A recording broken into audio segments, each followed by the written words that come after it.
You're listening to Front of the Line with Jack Kilby. Jack Kilby and the Front Line recently released Volume 2 of their debut CD, Love is a Song Anyone Can Sing.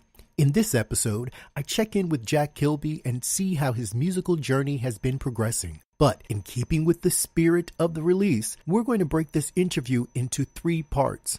Let's call them interview interludes. I know, lame, but you know what isn't? This interview.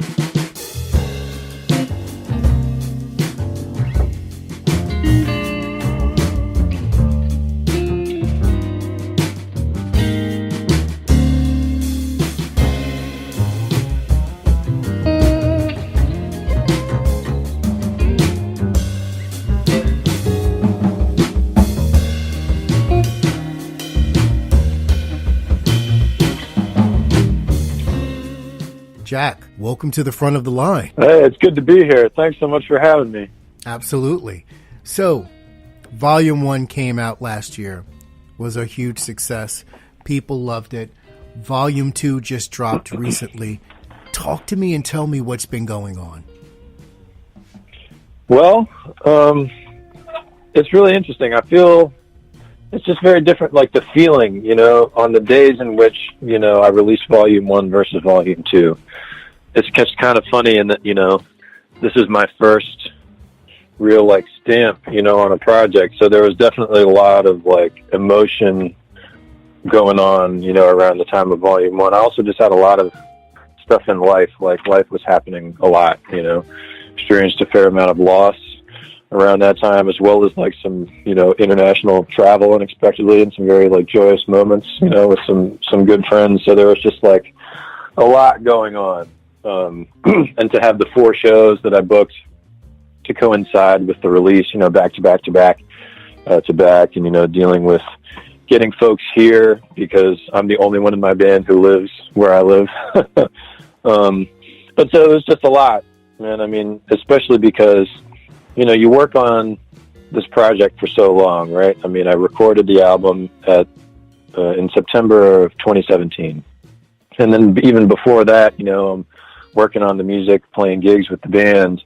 So there's just so much work that goes into this thing that becomes so personal to you, right? And I became very proud of it. I really think that, I think it's a great record for what it's worth. I think it's got, kind of a theme. I think it is a cohesive album, even in its sort of a division into these 2 volumes. But at the end of the day, I'm one of, millions of people who's ever, put together an album and released music. So that's just a really interesting, sort of line to have to balance between this, I think it's great, and I really want, hope people like it, but I'm really proud of it, and then any sort of expectations, that I, sort of accumulated with sort of the buildup of all that, and then versus what actually happens. And, it did well, but the first volume for sure. We got, I think by the end of the year, so in only 3 months of streaming, we got about 11,000 streams on Spotify, which I was pretty happy about, That's great. It really is. And a lot of indie bands would love those numbers, honestly. Good for you, man. No, seriously, it was cool. Not that I need to put numbers on it, but again, I think the greater thing that meant more to me is that everybody that's listened to it has liked it. Everybody that's actually, responded, because I'm here yelling from the mountaintop, hey, listen to this record, as one has to do when you're trying to promote something or sort of get people to take any sort of action, no matter how easy you make it for them, even pressing the button sometimes, or just stopping to scroll and watch the video that you've just posted. It takes a lot, because people are living their lives, right? Your shit doesn't really matter in the course of them living their life. So it's just a really, that's real. It's not meant to be disparaging. It's just kind of that's the God honest truth of everyone's existence, right? You just try to sort of keep shouting until people look at you. Right. And those that have looked, are happy that they looked. So that's all I can really ask for. I think you really hit the nail on the head there with what happens in music. It's been going on for years and years, even back when I was releasing music, and we were we didn't have the luxury of MP3s. Back in my day, we had to actually press a CD, but Right. when we were doing that and pressing it and selling CDs at the gig, that kind of thing, it was still the same thing. The question was, I'm doing the same thing that everyone else here is doing. What is it about me that's going to stand out and sort of take me over the edge, And I think Right. part of, for me at least, what stands out about the record is the level of professional musicianship, right?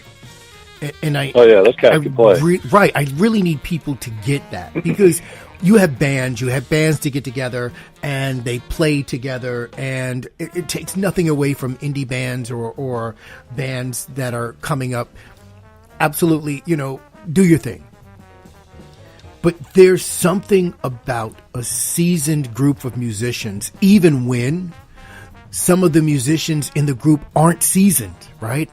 A lot of you guys are young and new and coming up, but you're playing with people who are established in the industry, and you're playing at their level, not at the level of a novice, because you're dealing with these people who really know their stuff. You've had to up your game. So for me, when I listen to this, it's like listening to a band that I've listened to all my life, not a debut record.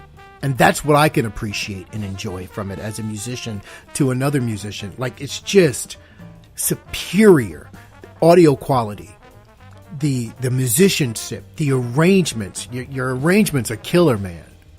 I think it's thank you just so much. it's just really well done. It's not the let me sit in my home studio and throw these 3 samples together and drop something on top of that and put it out there and say, hey, buy my stuff.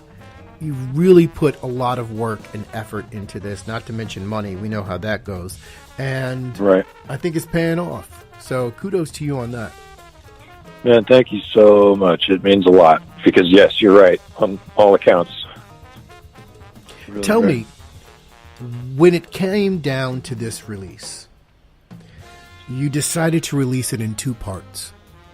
What was your thought behind that? Why is there a volume 1 and a volume 2? Volume 1 being released last year, volume 2 being released this year.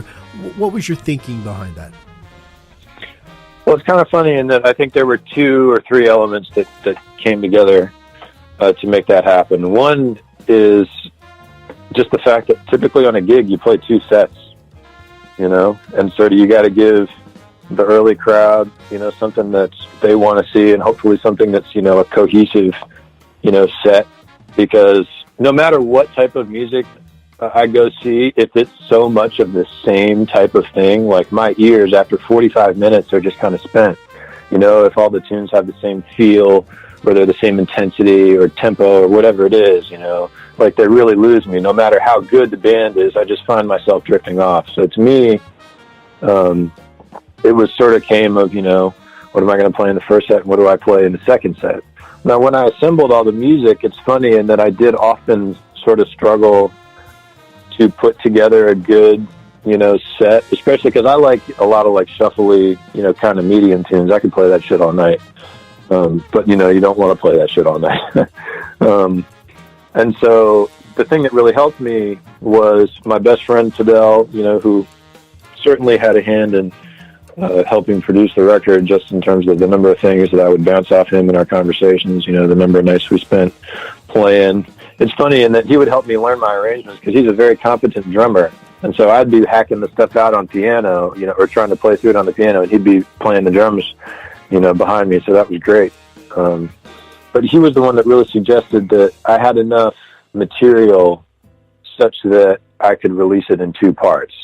And at the session, FOTL and CV, who also, was a producer for the session, they approached me about, I think they just wanted me to like play whatever, for maybe just different vibes, throughout the record as like these little in-between things to sort of showcase my ability as a drummer, I guess, which like I was appealing to me in the idea, but not so much in like really, like I didn't want to do it just playing drums, I think of myself much more as a musician first than a drummer first.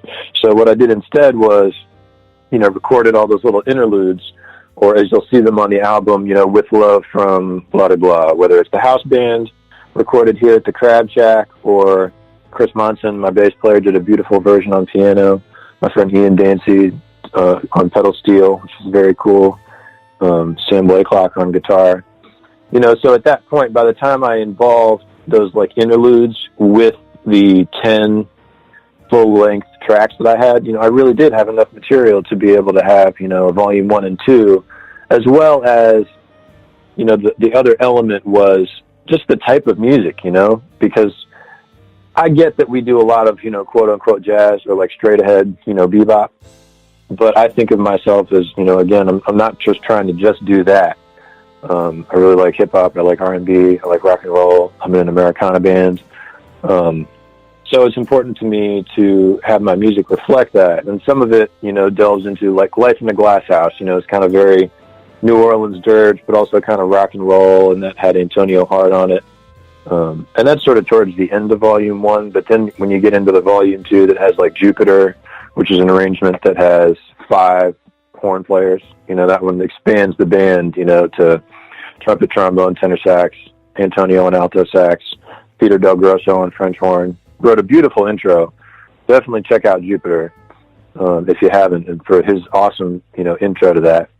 And so it's just kind of a wild arrangement. I had this concept of just trying to make this melody into a tune, that could be in the jazz canon, as it were. But then I also, wanted to, sort of pay tribute to the way in which it's played in the symphony. But so that tune is kind of unusual. I'm not sure that I've, not that I've listened to everything, but I just haven't really heard anything that's super like that. I would be into if it's out there. But and then Colors of the Wind and Pure Imagination, I was able to have the amazing vocalist Christy DeShield join because, well, sometimes people want to hear some lyrics, and it was cool to do a lyric version or a vocal version of Pure Imagination, because the way that I came up with that arrangement originally was so driven by the lyrics. So to be able to take my little creation and then get with Christy and then sort of adapt that into something, that we can put our own unique spin, or her own unique spin on. I mean, with Fender Rhodes, it's more R&B, kind of vibe. I mean, it's just sort of the evolution of the band. It's a lot of sort of hard bop, Blakey and the Messengers type stuff on volume 1. Volume 2 starts with, something that's down the middle, as I like to begin a set, just so that everybody in the band feels good, And then that's when we dive right into the clusterfuck. I mean, the beautiful clusterfuck that is Jupiter. I only say that because all the musicians, when they play it, they're just like, oh, this thing is so hard. But they don't play it like it's hard. And it's funny in that now, we just played a release show at Miller's on January 11th for the release of Volume 2. And man, to be able to play, have John and Charles on the gig, and for us to really just know the concept of that tune now. I mean, it's just getting better and better. I mean, we're performing better versions of these, quote unquote better, but I guess just more developed and ever evolving versions of the music. So that's another exciting part too, is that this is just a recorded moment from where it was then, The music is really going some interesting places, and I'm just looking forward to seeing where else we can take some new directions. Question: what will you find on all over-the-counter or OTC medicine packages to help you choose the right drug and use it safely? The answer: the drug facts label. This label lists the medicine's active ingredients and purpose, how much to take, and warnings you should know before using it. Remember, even OTC medicines you buy without a prescription can cause side effects you don't want. So follow the information listed on the drug facts label. For more information, visit fda.gov/drug facts label. A message from the U.S. Food and Drug Administration. Thanks for listening to part 1 of our 3-part interview with Jack Kilby. Make sure you go online and download or stream Love Is a Song Anyone Can Sing by Jack Kilby and the Frontline.